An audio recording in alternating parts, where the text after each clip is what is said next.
نحمده ونصلي على رسوله الكريم أما بعد فأعوذ بالله من الشيطان الرجيم بسم الله الرحمن الرحيم ولو أنهم إذ ظلموا أنفسهم جاءوك فاستغفروا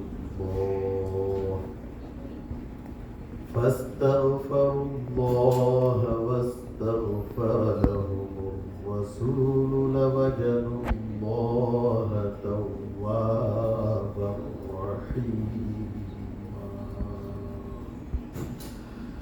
صدق الله مولانا العظيم وصدق رسوله النبي الأمين الكريم ونحن على ذلك لمن الشاهدين والشاكرين والحمد لله رب العالمين.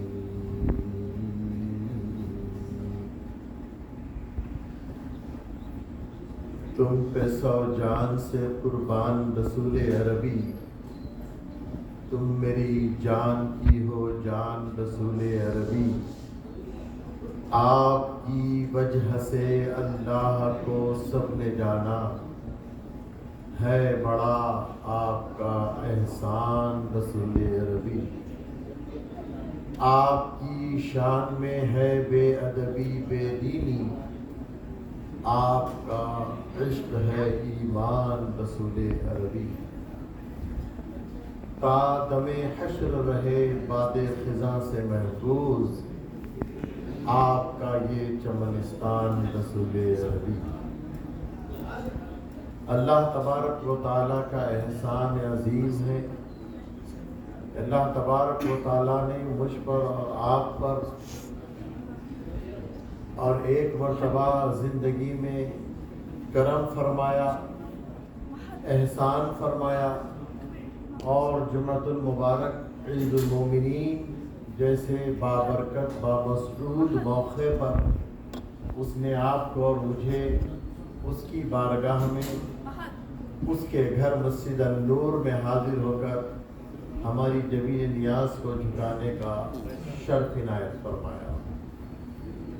اللہ تبارک و تعالیٰ کی بارگاہ میں اس بات پر بھی شکر ادا کرتا ہوں کہ اللہ تبارک و تعالیٰ نے ساری مخلوق میں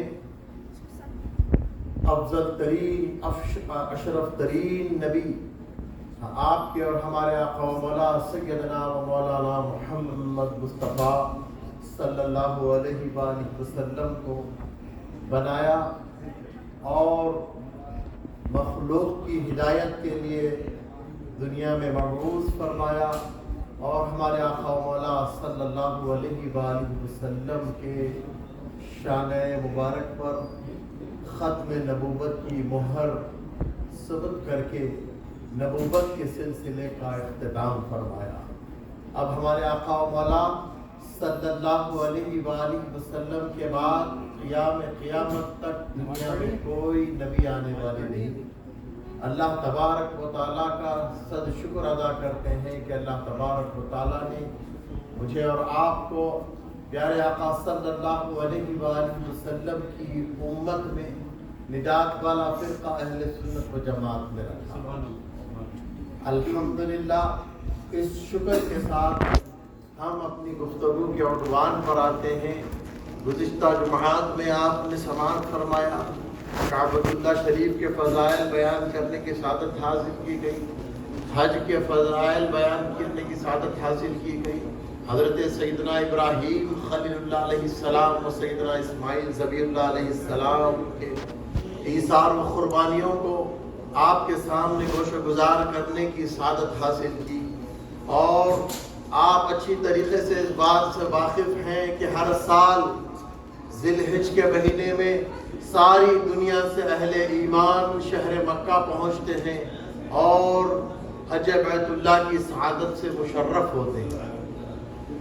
الحمدللہ کم و بیش 30 تا 35 لاکھ اہل ایمان ساری دنیا سے حج بیت اللہ کی سعادت حاصل کر چکے، اور یہ حاجیوں کے قافلے، کچھ قافلے حاجیوں کے حج سے قبل مدینہ پاک کی حاضری سے مشرف ہوئے، اور بہت سارے قافلے اب مدینے کی طرف رواں دواں ہیں، اور اپنے آقا و مولا صلی اللہ علیہ وآلہ وسلم کے شہر مقدس کی زیارت کرنے اور پیارے مصطفیٰ جان رحمت صلی اللہ علیہ وآلہ وسلم کے دربار گوہربار کی زیارت کرنے کا شرف حاصل کرنے جا رہے ہیں۔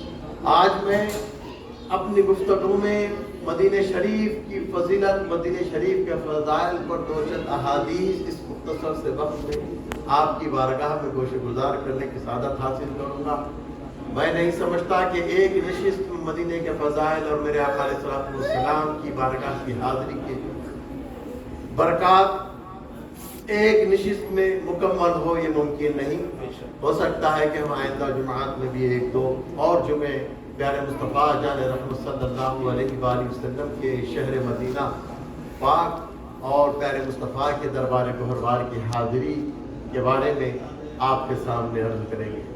عزیزان گرامی، روایات میں آتا ہے کہ حضرت جیسا کہ ہم نے گزشتہ خطابات میں ہم نے آپ سے یہ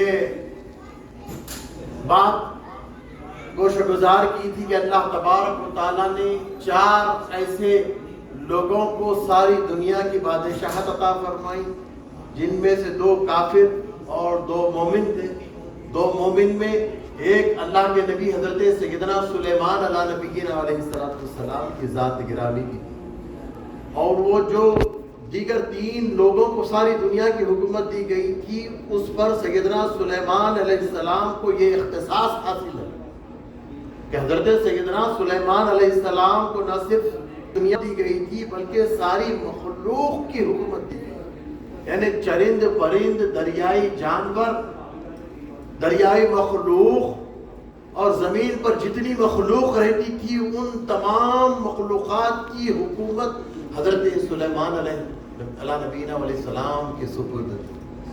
آپ کا تصرف ہواؤں پہ چلتا ہے۔ حدیث پاک میں آتا ہے کہ ایک مرتبہ حضرت سیدنا سلیمان علیہ نبینا علیہ السلام اپنے تخت پر تشریف فرما ہو کر، رونق افروز ہو کر اپنے وزراء کے ساتھ، اور اس وقت کے دوسرے علاقوں کے جو انبیاء تھے ان کو بھی آپ نے شامل کیا، اور آپ کے تخت کی نگرانی فرشتے کرتے تھے، جنات کرتے تھے۔ آپ کا وہ نورانی تخت پر آپ متمکن ہو کر ایک مرتبہ آپ نے ساری دنیا کا جائزہ لینے کے لیے سفر کا آغاز فرمایا۔ آپ کا تخت ہوا میں اڑتا، حضرت سلیمان علیہ السلام دنیا کے دیگر خطوں کے انبیاء کے ساتھ، اپنے وزراء کے ساتھ دنیا کا سفر کر رہے ہیں، جائزہ لے رہے ہیں اپنی حکومت کا۔ یہ بادشاہ ہے، دنیا کا جائزہ لے رہے ہیں، اور ایک سفر کے دوران ایک موقع ایسا آیا کہ حضرت سلیمان علیہ السلام نے حکم دیا کہ تخت کو روک دو۔ روک دیا گیا، اتار دیا گیا۔ حضرت سلیمان علیہ السلام نے اپنے وزراء کو اور اپنے ساتھ جو انبیاء سوار تھے تمام کو، اور جو نگران فرشتے تخت کے چاروں طرف موجود تھے، سب کو حکم دیا کہ تخت سے اتر جائیں اور اس زمین کے خطے کو پیدل چل کر ہم گزریں گے۔ ہم اس زمین کے خطے کو پیدل چل کر گزاریں گے۔ جب یہ زمین کا خطہ پار ہوگا پھر ہم تخت پر سوار ہوں گے۔ آپ نے احتراماً اکراماً زمین کے خطے پر پیدل سوار ہوئے۔ جب زمین کا خطہ مکمل ہوا، آپ نے تخت پر سوار ہونے کا حکم فرمایا۔ تو ساتھیوں میں سے کسی نے پوچھا، یا اللہ کے نبی سلیمان علیہ السلام، ہم تو ساری دنیا کا سفر کر رہے ہیں اس تخت پر، لیکن یہ مخصوص خطہ جس کے ادب و احترام میں آپ یہاں پر اپنی سواری کو روکنے کا حکم دیا، خود بھی سواری سے اتر گئے، ہمیں بھی حکم دیا کہ پیدل چلے، احتراماً اکراماً پیدل چلے اس زمین پر، یہ کیا معاملہ ہے؟ حضرت سلیمان علیہ نبینا علیہ السلام نے ارشاد فرمایا یہ وہ شہر مقدس ہے، یہ آج جنگل ہے، لیکن آخری زمانے میں جو نبی محترم سیدنا و مولانا محمد مصطفیٰ صلی اللہ علیہ وآلہ وسلم کی آمد ہوگی تو آپ مکہ مکرمہ میں پیدا ہوں گے، یہ آپ کا مقام ہجرت ہوگا، یہ آپ کا آخری زمانہ، آپ یہیں پر اپنا تکمیل فرمائیں گے اور یہی آپ کی مدفون گاہ ہوگی۔ سبحان اللہ، سبحان اللہ۔ میں نبی صلی اللہ علیہ وآلہ وسلم کے اس شہر مقدس کی عزت کے لیے، احترام کے لیے، تقریب کے لیے تمہیں حکم دیتا ہوں کہ یہاں پر پیدل چل کر اس شہر کے خطے کو گزارے۔ حضرت سلیمان علیہ السلام نے شہر مدینہ کی اس طرح عزت کی، اس طرح آپ نے احترام کیا۔ یہ میرے آقا صلی اللہ علیہ وآلہ وسلم کے شہر مدینہ کی برکت ہے۔ میرے آقا صلی اللہ علیہ وآلہ وسلم ارشاد فرماتے ہیں، بیت شریف کی حدیث پاک ہے، امام محقق حضرت شیخ عبدالحق محدث دہلوی رحمۃ اللہ علیہ نے اپنی کتاب جذب القلوب میں اس کو نقل فرمایا۔ لوگ صرف وہ حدیث کو پیش کرتے کہ مسجد قباء میں 2 رکعت نماز پڑھنا عمرے کا ثواب ہے، 2 رکعت نماز پڑھنا مسجد قباء میں عمرے کا ثواب بے شک ہے، لیکن قربان جائے امام حق پر، امام محقق پر، شیخ عبدالحق محدث دہلوی رحمۃ اللہ علیہ نے کس عرق ریزی سے ہم تک حدیث کو پہنچایا۔ یہ علماء کی ذمہ داری ہے کہ عوام الناس تک اس فضیلت والی حدیث کو پہنچائے۔ امام محقق فرماتے ہیں، پیارے مصطفیٰ جان رحمت صلی اللہ علیہ وآلہ وسلم ارشاد فرماتے ہیں، جو کوئی میری مسجد میں، مسجد نبوی شریف 2 رکعت نماز نفل پڑھتا ہے، اللہ تبارک و تعالیٰ اسے کامل حج مبارک کا ثواب دیتا ہے۔ جو مسجد نبوی شریف میں 2 رکعت نماز پڑھتا ہے، حج کامل کا ثواب۔ پھر آقا ارشاد فرماتے ہیں، جو مسجد قباء میں 2 رکعت نماز نفل ادا کرتا ہے، اسے عمرے کا ثواب عطا ہوتا ہے۔ آپ قربان جائیں میرے آقا صلی اللہ علیہ وآلہ وسلم پر کہ ایک کامل حج کا ثواب پانے کے لیے اتنی ہمارے لیے آسانیاں اور مہربانیاں آقا نے عنایت فرما دی کہ حاجی آپ دیکھیں 5 دن مینا کے میدان میں جو گزارتے ہیں، 5 دن جو حج کے ایام میں گزرتے ہیں، مینا میں رکے، عرفات میں وقوف کیا، مزدلفہ میں رات کو قیام کیا، پھر 3 دن تک مینا کی اس تپتی ریت والے میدان میں قیام کیا۔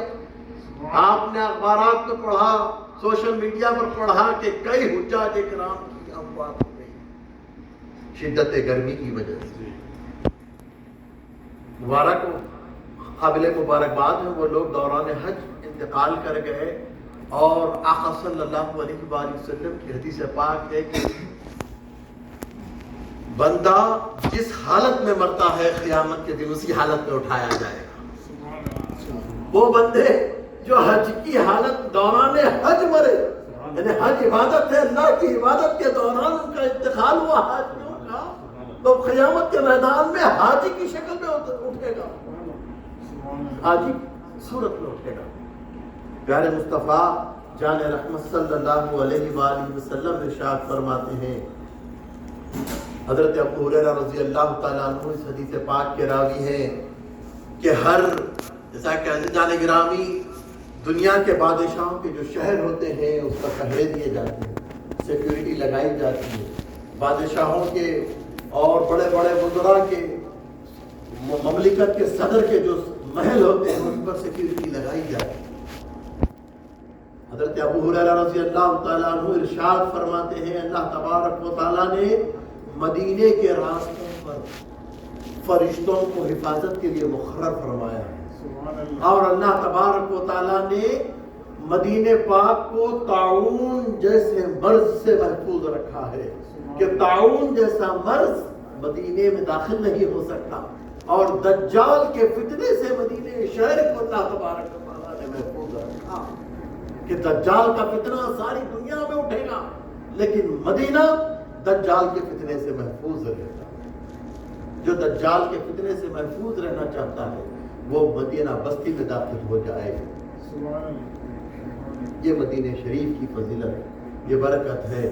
پیارے آقا صلی اللہ علیہ وآلہ وسلم ارشاد فرماتے ہیں، ترمذی شریف کی حدیث ہے، حضرت سیدنا عبداللہ ابن عمر رضی اللہ تعالی عنہما اس حدیث پاک کو روایت فرماتے ہیں. میرے آقا ارشاد فرماتے ہیں، جس سے ہو سکے مدینے میں مرے تو مدینے میں مرے. سبحان اللہ. جس سے ہو سکے کہ مدینے میں مرے تو ضرور مدینے میں مرے، کہ جو شخص مدینے میں مرے گا میں اس کی شفاعت. سبحان اللہ. سبحان اللہ. میرے آقا علیہ السلام اس بات کی تمانیت دے رہے ہیں کہ جو مدینہ پاک میں انتقال کر جاتے ہیں خود میرے آقا علیہ السلام اس کی شفاعت فرمائیں گے. اللہ تبارک و تعالیٰ آپ کو اور مجھ کو بھی مدینہ پاک موت نصیب فرمائے. میرے آقا صلی اللہ علیہ وآلہ وسلم کے خدم میں میمنت کے جنت البقیع میں حسن پاک کے مجتبی وہ اہل بیت اطہار کے خدوم میں ہمیں جگہ نصیب فرمائے. آج کے رسول حضرت شیخ عبدالحق محدث دہلوی رحمۃ اللہ علیہ تحریر فرماتے ہیں کہ اسلام میں جتنے بھی خلفائے راشدین گزرے ان کی حکومتوں میں جو دنیا کے شہر فتح کیے گئے نا وہ جنگ کے ذریعے سے فتح کیے گئے. حتیٰ کہ مکہ بھی جو فتح ہوا پیارے مصطفیٰ جان رحمت صلی اللہ علیہ وآلہ وسلم نے کم و بیش 1,00,000 صحابہ کرام کے ساتھ مکے میں داخل ہو کر مکے میں حاصل کیا. لیکن مدینہ پاک کی خصوصیت یہ ہے، مدینہ پاک کی خصوصیت یہ ہے کہ مدینہ پاک بغیر کسی جنگ و جدال کے، بغیر کسی کشمکش کے پیارے مصطفیٰ جان رحمت صلی اللہ علیہ وآلہ وسلم کی آمد شریف پر اہل مدینہ نے خوشی اور مسرت کا اظہار کر کے طلع البدر علینا کے اشعار پڑھ کر پیارے مصطفیٰ جان رحمت صلی اللہ علیہ وسلم کا استقبال کیا اور مدینہ شریف میں میرے آقا علیہ السلام نے اپنے خدوم میں رنجہ فرمائے اور مدینے کو آباد فرمایا. حضور شیخ عبدالحق محدث دہلوی رحمۃ اللہ علیہ فرماتے ہیں دنیا کے جتنے شہروں میں اسلام پھیلا وہ اسلامی وفود، اسلامی فوج بھیجا کر وہاں پر جنگ کر کے اس شہروں کو حاصل کیا گیا، فتوحات حاصل کی گئی.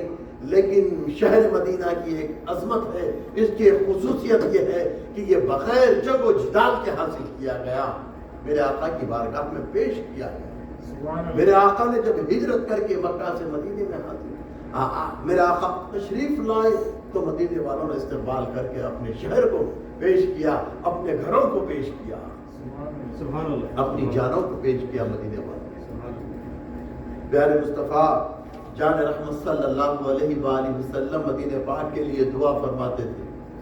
مشکات شریف کی حدیث ہے، مسلم شریف میں نے بھی اس کو نقل کیا، اللہم حبب الینا المدینہ وحبنا مکہ او اشد. اے اللہ تبارک و تعالی مدینہ کو میرے لیے محبوب بنا جیسے ہم کو مکہ محبوب ہے، بلکہ اس سے زیادہ محبوب بنا. پیارے مصطفیٰ جان رحمت صلی اللہ علیہ وآلہ وسلم نے مدینہ پاک میں برکت کے لیے دعا فرمائی. میرے آقا صلی اللہ علیہ وآلہ وسلم ارشاد فرماتے ہیں، حضرت سیدنا ابو ہریرہ رضی اللہ تعالیٰ عنہ اس حدیث پاک کے راوی ہیں، جب مدینہ منورہ کے لوگ اپنے کھیت سے پہلا پھل توڑتے تو پیارے آقا صلی اللہ علیہ وآلہ وسلم کی بارگاہ میں پہنچتے. پیارے مصطفیٰ جان رحمت صلی اللہ علیہ وسلم اس پھل کو قبول فرمانے کے بعد دعا مانگتے ہیں، اللہ ہمارے پھلوں میں برکت عطا مبارک لنا فی مدینتنا مدیننا، اور اے اللہ ہمارے مدینے میں برکت عطا فرما. اور فرماتے ہیں اللہ حضرت ابراہیم علیہ السلام تیرے بندے ہیں، تیرے خلیل ہیں، تیرے نبی تھے. وَأَنِّي عَبْدُكَ وَنَبِيُّكَ، میں بھی اے اللہ میں تیرا بندہ ہوں اور تیرا حبیب ہوں اور تیرا نبی ہوں. حضرت ابراہیم علیہ السلام نے مکہ مکرمہ کے لیے دعا کی تھی، اور میں ان کی دعاؤں سے زیادہ مدینے پاک کے لیے دعا کرتا ہوں۔ اس دعا کے بعد ہمارے آقا صلی اللہ علیہ وآلہ وسلم وہ پھل میں سے کسی چھوٹے بچے کو سب سے پہلے پھل عطا فرمائیں۔ ہمارے آقا صلی اللہ علیہ وسلم بچوں پر بڑے شفیق اور مہربان تھے۔ اللہ تبارک و تعالی آپ کو اور مجھ کو بھی مدینہ پاک کی زیارت سے مشرف فرمائیں۔ عزیزان گرامی، مدینہ پاک کی حاضری ضرور دینا چاہیے۔ پیارے آقا صلی اللہ علیہ وآلہ وسلم کے دربار گوہربار کی بہت بڑی فضیلت اور برکت ہے۔ میرے آقا صلی اللہ علیہ وآلہ وسلم کے شہر مبارک کی عظمت کے کیا کہنے۔ آقا فرماتے ہیں کہ مدینہ پاک کی مٹی میں شفا ہے۔ جب آقا صلی اللہ علیہ وآلہ وسلم سفر مبارک سے فارغ ہو کر مدینہ پاک میں داخل ہوتے، جب قافلہ اور فوج مدینے میں داخل ہوتی تو لوگوں کے چلنے کی وجہ سے، سواریوں کے چلنے کی وجہ سے مدینہ پاک کی گرد و غبار اڑ کر چہرے پر پڑتی۔ پیارے مصطفیٰ جان رحمت صلی اللہ علیہ وسلم اس گرد و غبار کو نہیں صاف کرتے تھے۔ بعض صحابہ کرام رضوان اللہ تعالی اجمعین اپنے چہروں پر، اپنے لباس پر سے مدینے کے گرد و غبار کو صاف کرنے کی کوشش کرتے یا اپنے چہروں کو گرد و غبار کی وجہ سے چھپاتے تھے۔ پیارے آقا علیہ الصلوۃ والسلام اپنے ساتھی صحابہ کو حکم فرماتے تھے کہ مدینے کی گرد و غبار کو صاف نہ کرو، کہ مدینے کی گرد و غبار میں اللہ تبارک و تعالیٰ نے شفا رکھی ہے۔ مدینہ پاک کی یہ عظمت ہے، یہ فضیلت ہے۔ پیارے مصطفیٰ جان رحمت صلی اللہ علیہ وآلہ وسلم ارشاد فرماتے ہیں، عاشق مدینہ حضرت شیخ عبدالحق محدث دہلوی رحمۃ اللہ علیہ نے اپنی کتاب جذب القلوب میں یہ تحریر فرمایا۔ بعض لوگوں کے حالات تحریر فرماتے ہیں کہ جن کو مرض برس یعنی کوڑ کی بیماری تھی، ان لوگوں نے مدینہ طیبہ کی پاک مٹی کو اپنے بیمار جسم سے ملا تو وہ لوگ کوڑ کی بیماری سے شفا پا گئے اور ٹھیک اور تندرست ہو گئے۔ ارے شیخ عبدالحق محدث دہلوی رحمۃ اللہ علیہ نے اپنی مشہور و معروف کتاب جذب القلوب میں یہ ارشاد فرمایا۔ عزیزان گرامی، اللہ تبارک و تعالیٰ کی بارگاہ میں دعا کرتے ہیں کہ اے اللہ پاک پروردگار، اپنے حبیب احمد مختار سیدنا و مولانا محمد مصطفیٰ صلی اللہ علیہ وآلہ وسلم کے شہر دربار مدینہ پاک کی ہمیں بھی باادب حاضری نصیب فرمائیں، ہمیں اور ہماری نسلوں کو مدینہ پاک کی حاضری باادب نصیب فرمائیں۔ انشاءاللہ تعالیٰ آئندہ جمعہ دربار رسول صلی اللہ علیہ وآلہ وسلم کے آداب آپ کے سامنے گوش گزار کرنے کی سعادت حاصل کریں گے۔ جو حضرات دوسری جماعت میں جیسا آپ لوگ شامل ہوتے ہیں، گزارش کرتا ہوں کہ 2 بجے تک آپ تشریف لا لیں تاکہ شروع تا آخر آپ مکمل طور پر دربار رسول صلی اللہ علیہ وآلہ وسلم کی حاضری کے آداب ملاحظہ فرمائیں گے۔ عزیزان گرامی، اور ایک اعلان آپ کی خدمت میں گوش گزار کرتے ہوئے کہ کل ہم مسجد النور خلیفہ صبح امیر المؤمنین حضرت سیدنا عثمان غنی رضی اللہ تعالیٰ عنہ کی بارگاہ پرعظمت میں اپنا نذرانہ عقیدت و غلامی پیش کرنے کی سعادت حاصل کرنے جا رہے ہیں۔ کل ہفتے کے دن شام 6 بجے آپ ضرور اپنے دوست احباب کے ساتھ، اپنی فیملیز کے ساتھ تشریف لائیں۔ آپ اور ہم سب مل کر اپنے آقا و مولا صلی اللہ علیہ وآلہ وسلم کے یہ چہیتے صحابی پیارے مصطفیٰ جان رحمت صلی اللہ علیہ وآلہ وسلم کے بہت ہی محبت کرنے والے، اور پیارے مصطفیٰ بھی ان سے بہت محبت کرنے والے، یہ وہ شخصیت کا ذکر ہم کرنے جا رہے ہیں ان کی شان میں، ان کی بارگاہ میں نذرانہ عقیدت و غلامی پیش کرنے جا رہے ہیں۔ ایک ہی بات کہوں گا کہ حضرت سیدنا عثمان غنی رضی اللہ تعالیٰ عنہ انسان اول سے انسان آخر تک، انسان اول قیامت دنیا قائم ہونے سے لے کر دنیا ختم ہونے تک جتنے انسان پیدا ہوں گے، اس میں انہیں یہ اختصاص حاصل ہے کہ کسی نبی کی 2 بیٹیاں یکے بعد دیگرے کسی کے نکاح میں آئی تو وہ حضرت سیدنا عثمان غنی، یہ واحد ذات ہے جن کی جن کے عقد میں، جن کے نکاح میں ہمارے آقا و مولا صلی اللہ علیہ وآلہ وسلم کی 2 بیٹیاں یکے بعد دیگرے آپ کے نکاح میں آئیں، ان کی یہ شان ہے۔ آپ کی بارگاہ میں کل ہم اپنا نذرانہ عقیدت و غلامی پیش کرنے کی سعادت مسجد النور کی جانب سے کی جا رہی ہے۔ آپ تمام حضرات ضرور 6 بجے شام میں یہاں تشریف لا لیں۔ کچھ قرآن خوانی کر کے ہم اِصال ثواب کا اہتمام کریں گے، نماز اثر ہوگی، اس کے بعد پھر سرکار سیدنا عثمان غنی رضی اللہ تعالیٰ عنہ کی خدمات، آپ کے فضائل اور آپ کی شان و مرتبت آپ کے سامنے بیان کرنے کی سعادت حاصل کی جائے گی۔ اس دعوت کو آپ اپنے دوست احباب میں بھی فارورڈ کریں اور اپنی فیملیز کے ساتھ ضرور تشریف لائیں۔ وصلی اللہ تعالیٰ علی خیر خلقہ سیدنا و مولانا محمد و علی آلہ و صحبہ اجمعین۔